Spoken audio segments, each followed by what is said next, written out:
जदि आपणमानंकु नॉनवेज खाइबाको पसंद खास करी चिकेन ने किछि नुआ बनैबा पई चाहुचंती आजिर रेसिपी केवल आपणमानंक पई। एई चिकेन आलू झोल को आमे घरुआ मसला देकी बनैबा जोथरे कि चिकेन झोल फ्लेवरफुल हबा सहित नुआ स्वाद मध्य दब। नमस्कार मु रश्मि यूट्यूब रे आपण समस्तंको स्वागत। एबे चलंतु स्टार्ट करिबा आजिर रेसिपी।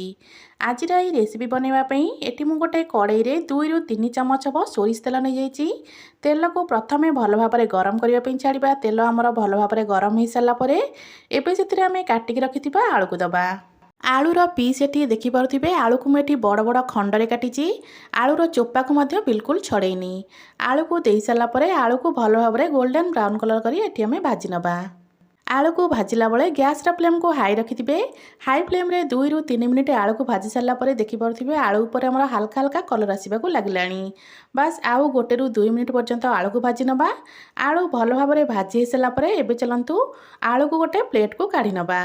तो ये आलू को मु गोटे प्लेट को काढी नैची। बड़का हमर जहाँ भी तेल अच्छी यही तेल रे एबे चलंतु आमे मसला बनैबा। प्रथमे चलंतु गरम तेल रे आमे गोटा मसला दबा। गोटा मसला रे एठी मु देई दोची 2 रु 3 टा तेजपत्र, खंडे दालचीनी, 2-3 टा गुजराती, अल्प गोलमरिच, अल्प लवंग। गोटा मसला को दे सारा परे किछि समय पर्यंत गोटा मसला को टिके भाजी नबा। गोटा मसला टिके भाजी सारा परे एठी मु 4टा मीडियम साइज रो पियाज को एमती लंबा लंबा करी काटी रखितिली। ए पियाज को एबे एठी हमें ऐड करबा।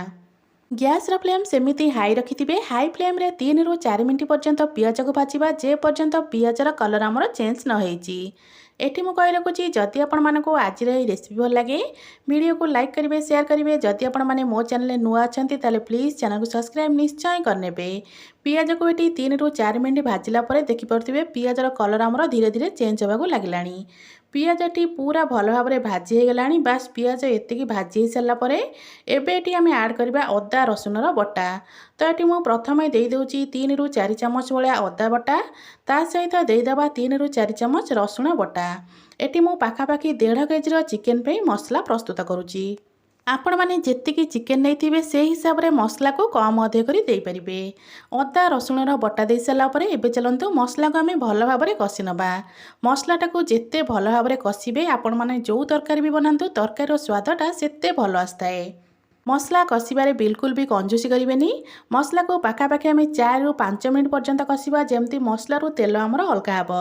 तो ये देखि पारुथिबे 4 रु 5 मिनिट मसला को कसिला परे मसला रू एटी तेल आमर अलगा हेबा को लागिलानी। मसला रू एमती तेल छाड़ी गला परे एबे आमे एटी दबा टमाटो बटा। एटी मु 2टा बड़ साइज रो टमाटो को एमती बाटी नेची। एबे ई टमाटो बटा एटी देई दबा।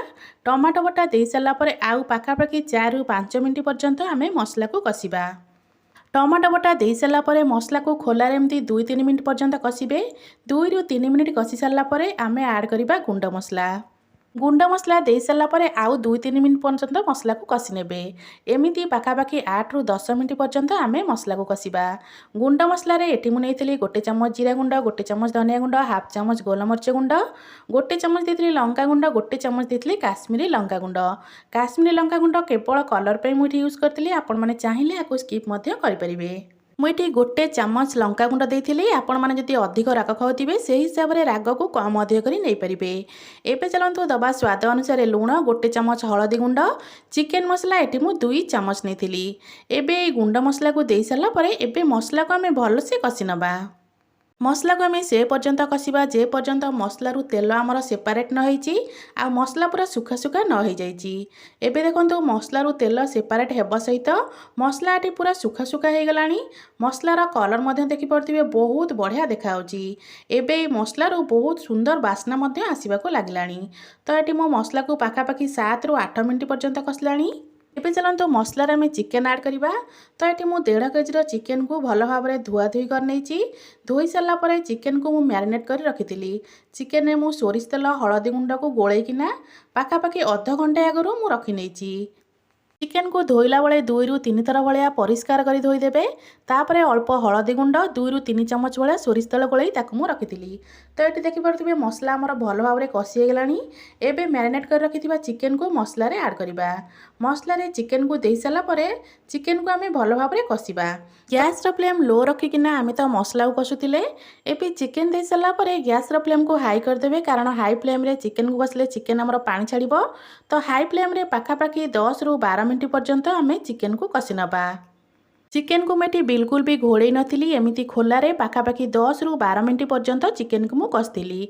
10 ରୁ 12 मिनट पर्यंत चिकेन को कषि सारा पर चिकेन ये पाखापाखि 40 ରୁ 50% भाया सीझीगला। यही जगार आम आड करवा दही। तो मुझे 2 ରୁ 3 ଚାମଚ भाया दही नहीं।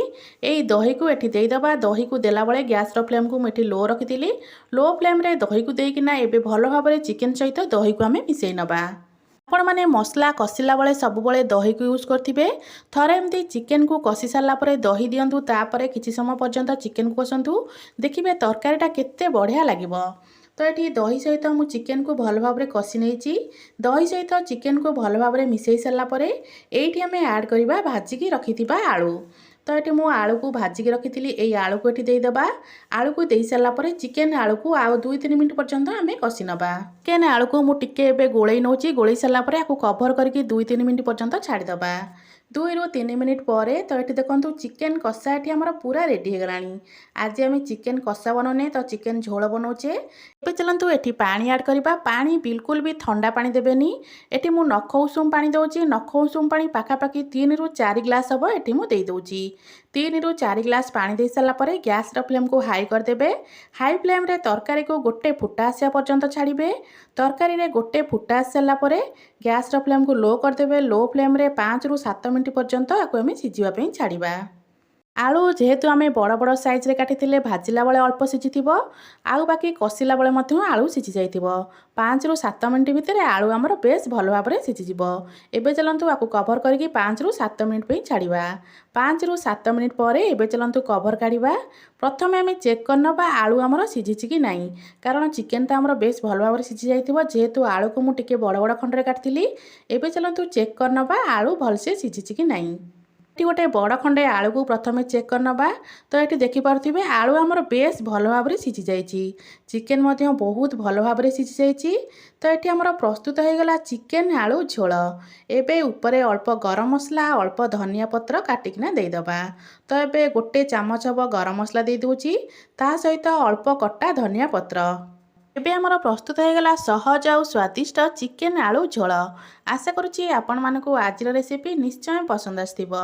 पुणी आसीबी गोटे नुआ रेसिपी नहीं से पर्यंत रहूची। नमस्कार। जय जगन्नाथ।